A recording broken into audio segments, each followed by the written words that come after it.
You know the guy that plays the guitar called Lucille? This is Gladys. Oh, this is James Brown. Hello. This is Tony Braxton. This is Al Green. This is Vanessa Williams. Hi, this is Steve Young. We're the OG. I'm Ruth Brown. What's up? This is the phenomenon LL Cool J. Hi, I'm Denise Williams. I'm River Washington Jr. We could go on and on.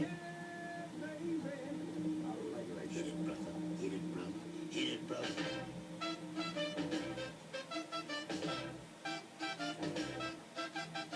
Do you like good music?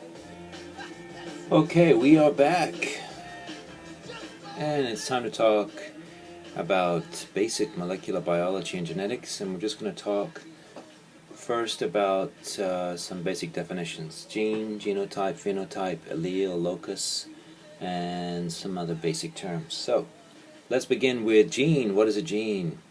So when we think about genes, of course we think about proteins, and this is the basic hereditary unit, and it is initially defined by phenotype, how the gene is expressed, how it looks physically, and by molecular definition, a DNA sequence required for production of a functional product, usually a protein, but it may also be an untranslated RNA.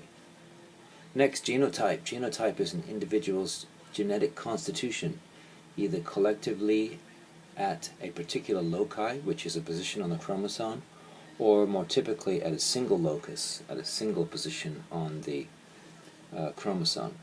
Then we have phenotype. Phenotype is the observable expression of a genotype as a trait, and this could be morphological, clinical, biochemical, or molecular, and it could also be a disease. Then we have allele. What is an allele? Allele is one of the alternate versions of a gene which is present in a population. Locus, literally a place on a chromosome or DNA molecule, used fairly interchangeably with gene, and sometimes used to refer to a collection of closely spaced genes. Okay, what is a wild-type allele?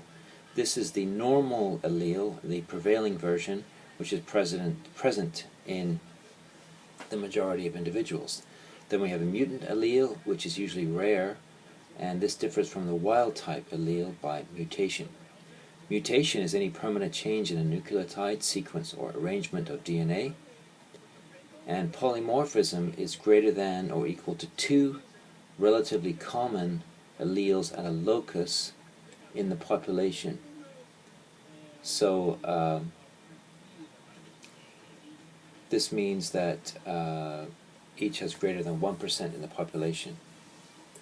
Dominant trait is a trait that shows in a heterozygote, and a recessive trait is a trait that is hidden in a heterozygote. So remember that for a recessive trait you need to have both of those alleles come through in the population, whereas in the dominant trait only one needs to come through in a heterozygote. So what is homozygous? This is when you have 2 identical alleles at a particular locus, usually in reference to 2 normal alleles or 2 diseased alleles.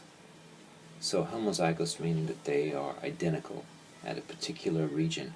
What is heterozygous? This is having 2 different alleles at a particular locus, usually in reference to 1 normal allele and 1 diseased allele. And when I say diseased, I don't mean that that someone has a disease. It could be blonde hair or blue eyes, but we call that the diseased allele.